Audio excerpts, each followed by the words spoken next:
This, my friends, is the $80 Soundpeats H1. A true wireless earphone that boasts a partially transparent design, kind of sort of like a quasi-nothing ear one. There's also wireless charging on board, and more crucially, hybrid dual sound drivers, among other things. Now, this bit about hybrid drivers is actually quite a big deal, guys, because the H1 rocks a nose balance amateur driver and a dynamic driver, both working in tandem, which according to Soundpeats means a more complete sound experience while greatly extending battery life. We'll find out if that's true or not in a second. And interestingly though, this is similar in setup to the Soundcore Liberty 2 Pro, and this is still one of my favorite all-time earbuds for the price. And so maybe I'll let this tag along and we'll do a small comparison and ultimately see whether the Soundpeats H1 is dope or nope. Let's do this, guys, and remember to subscribe and like if you like this video. Let's start it right now, that way.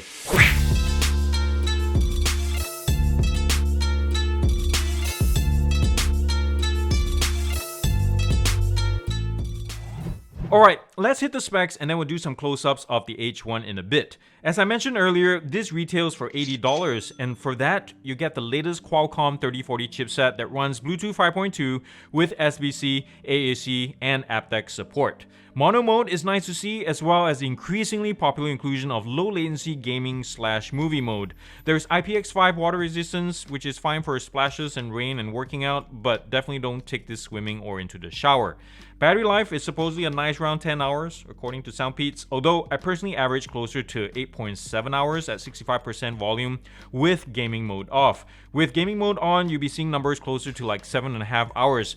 But with that said, with run times this long, there's a stronger case than ever to just keep low latency mode on at all times. But that's my opinion. Now, charging is done with wireless. Yes, there's Qi charging right here. The coil is back there. Or if you're short on time, you can do it quicker with USB-C. Material and build quality of the case is good. When you squeeze it, there's no creaks. When you twist the lid, there's no free play. But when it comes to feel and heft alone, it feels kind of cheap, and listen to that, it has hollow sounding plastics.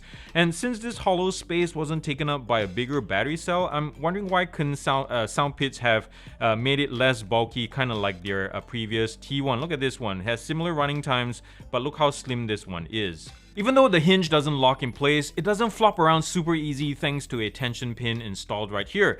It's only when you apply a great amount of torque, obviously it will shut closed, but if you're gradually opening this or closing it, it will stay in place like that. It's pretty nice. Right here in the middle, there are 4 LED lights that show battery levels, and one at the back here, when it's plugged in, it shows charging status. Now, removing the buds is super easy, guys, and it's not just because of the high friction PU surrounding the earbud, but it's also this carved space right here that's specifically designed for your index finger. So all you have to do is just reach like this, pinch, pull, and then you're done. And as you can see here, there's no glossy plastics to be found, thank you. So it should hold back scratches and smudges pretty well. And the cavity, as you can see, is a wide open space with a couple of charging pins, and that's all you have. And that means it's a cinch to clean. Now let me put one of these earbuds back in and we'll do the shake test. Keep the lid open. And yes, it passes with flying colors, so thumbs up to both the lid and the earbuds in this case. Man, I'll tell you what, I really like the design and the build on these earbuds. From this contrasting touch plate right here that accepts single, double, triple taps as well as hold, even though it's not customizable because there's no app. To this PU, as we saw, the PU touch surface as very frictiony. The only downside I can see is this is going to be a lint magnet. You're going to have to clean this quite often. And also, from the side profile here, it's a little bit bulky. At the tallest point right here, it sits about 2.5 to 3 millimeters outside of my earlobe, so for what it's worth. But from the front here, it looks really nice and discreet, and I really like the design and everything. What I appreciate the most though is Soundpeats showing off the important bits right here behind this clear plastic piece. And this is very similar to other Soundpeats that show off like their dual driver system with behind a window or something. But here we have the balance amateur right there, the drivers right there, and if you peek closer with the lamp or light right here, you can probably see the Qualcomm chip right there. Now this whole thing weighs 6.3 grams with the ear tip, and there are 2 mics per side that handles phone calls, one right there and one right by the sound channel right there that ends in a mesh grill. There's a third mic that handles a sound optimization, but what it does exactly for sound and audio, I'm not sure. So as we mentioned earlier, they're doing all the grunt work is a nose balance amateur, that rectangular disc, rectangular shape, and then ending with a 8.6 millimeter driver. Now this is very similar in setup to the upcoming Edifier NeoBuds Pro as well as the Soundcore Liberty 2 Pros, but the Liberty 2 Pros sport an 11 millimeter driver for what it's worth. Now Soundpeats also provides 3 different ear tip sizes, which is pretty standard standard stuff, but I really like how these get on and off. They're so easy to pop on and off, and they're super supple and comfortable, guys. Really nice stuff. But they also include, get this, a pair of Comply foam tips. So if you want proper sound isolation, because this doesn't have active noise cancellation, it's right here for you. So how nice is that? Alright, we're outside doing the Bluetooth range test, and I have some Leave the Door Open by the awesome Bruno Mars and High Fidelity here on Deezer. I'm gonna put the phone at the end of my deck. Pardon the mess, it's all kayaking stuff here. We're gonna walk around the back of my house towards the side, and because these have Bluetooth 5.2, should last around 30 to 33 feet before we start getting signal loss. Well, hidden by all the kayak stuff is the phone over there, and where I'm standing is around 25 feet. How you guys doing? So right around this point, usually, yes, we're getting some cutout, so that it's working as expected. But I'm gonna keep walking this way until we get a complete disconnect tone, just for fun. Just figure out how long these things will last. Yeah, wow, the traffic is really busy right now. It's really a good time to do the mic test, which is what we're gonna do next anyway. Just got a disconnect tone, little British lady's voice, and she says trying to pair too. And you can see the fit of these in my ears. I'm not sure if you noticed, well, you can't really notice, but the LEDs do turn on if there's no media playing. But when media starts, thank goodness for the person sitting next to you, they do go off. But they kind of protrude out quite a fair bit. They look kind of bulky from the side profile like this, so it might not be for you if you don't like that kind of design. The lady just said we're back in range connected. Music doesn't continue, so that's no big deal. Just tap and play and resume. No big deal at all. Let's move on to the mic test. I'm excited to see how these things do. Yeah. Alright, we're heading down to the road to get some sound samples to see how these things do with noise suppression doing phone calls. I tested these earlier. You can probably hear it right now. It's kind of quiet, and my voice sounds good. There's no peaking of the mics, because even though I'm like talking really loud to the camera, there's not much peaking going on here, and it sounds good. My bass is retained. Oh yeah, here comes some traffic. As you probably can hear, as cars pass by, you can hear some, it's kind of like an ice skater effect kind of thing. Sounds like it's overpowered. The two mics per side don't do really well with noise suppression. And when big trucks do come through, I hope one of them does. Here comes one. How's that sound? So these two mics, whatever algorithm they're using, yeah, it's not that hot. So Soundpeats, back to the drawing board. Maybe 3 mics per side would be nice, yes. But otherwise, yeah, don't use this by the roadside, by the way. Definitely in a quiet environment, these sound great. But as far as these things will prove, yeah, it's not that great with noise suppression. Of Ninja.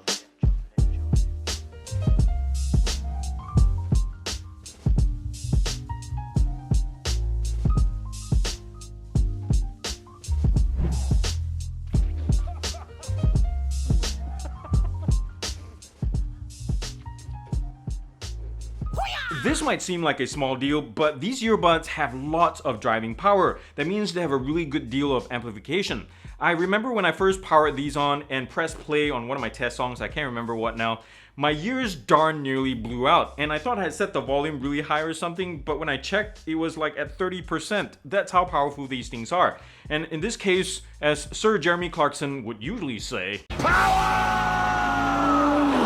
the H1, thank goodness, excels in the sound quality department. It would have been super embarrassing if Soundpeats messed up in this area. But the balanced amateur and dynamic driver combo, they work well together, guys. And with the latter one handling bass punch and depth, while the former helps out in the detail and treble front. Now, when I test the H1 and Liberty 2 Pro side by side, I noticed that the H1 strengths are particularly in the bass and the mid frequencies. That's where it's happiest. But the highs are sadly a little bit harsh, which is kind of unusual for this kind of setup. But that being said, the detail ever so slightly outshines the sound core, which says a lot about the quality of these drivers and tuning as well. Have I already said how much I dig the visible innards on these earbuds? If you didn't know, this is almost like a Soundpeats tradition at this point. They started out with their wired earbuds all the way to their wireless now. Anytime they had like some kind of cool technology, dual driver or something, they always had a window to show it off. And at this point, I hope they never stop doing this. It's superficial, but it's so darn cool to look at. And also, many of you have been watching my videos but haven't been subscribing. Look at the graphic down here. 90-something% of you watch my videos but very few subscribe. So if you like the stuff that I do, stop right now, show your support, click subscribe. You know you want to, so just get to it. Do it right now. Dang it. What I have not been liking with the H1s is the connectivity issues, especially the right side. It frequently loses pairing with my phone. I'll say probably like 3 times in a week. That's pretty darn drastic. And at first I thought I was like removing it from the case all wrong sequence wise. Is it the left first or the right first? But you know what? This is Bluetooth 5.2. I shouldn't need to worry about that. I shouldn't need to say a prayer every time I want to use these things. And the sad thing about it is there's no way to update the firmware because there's no companion app, and that's why I like App Guys, is for the firmware updates when problems arise. And in this case, all we can hope for is that I hope SoundPeats listens to this, checks this out, tests it out, and puts it in a firmware update in their next batch. While these things fit pretty well in my ears, you can't deny that the H1, I mean, just look at it. It's somewhat bulky. It sits and protrudes out pretty far from my ear. And especially for those with smaller ears or those who simply don't like, well, bulky things, this might be a turnoff. Compared to the well-made and attractive earbuds, the battery/storage case feels kind of budget and is kind of bulky for nothing. And I understand this is probably down to like cost cutting to meet the price point to balance things out and all. But just rewatched the close-up segment earlier of how I think that SoundPeats could have avoided this altogether. And hint hint, if you don't want to watch it, this has something to do with SoundPeats' own cheaper T2. And also just look at the Liberty 2 Pro. This was years ahead, and look at it, how nice the case is and how cool it is with the flipping cover. And the earbuds are also well made. So it's not unheard of and it's not difficult to do. So SoundPeats, the ball is in your court. So here we are at my final thoughts. Grading the H1 is somewhat challenging here because if we look at SoundPeats' own catalog, we have something like, again, the T2, and in this case, active noise cancellation for $20 less, albeit with an older Bluetooth 5.1 protocol. It also sounds good to boot with a stronger sub bass. But on the other hand, the H1 fights back with a higher quality overall build, especially in the earbuds. Not so much the case.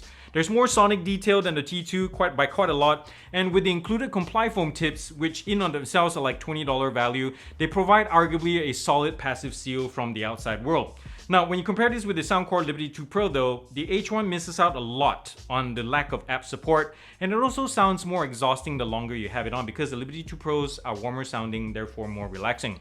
But don't get me wrong, the H1 is an impressive listening device, and I won't hesitate for a second saying that you should check it out. The links are down below. So with all that said, I want to give the SoundPeats H1 a Gear Up score of 8.1 out of 10. And this is how I broke it down to get the final score. If you have any questions about it, feel free to comment down below.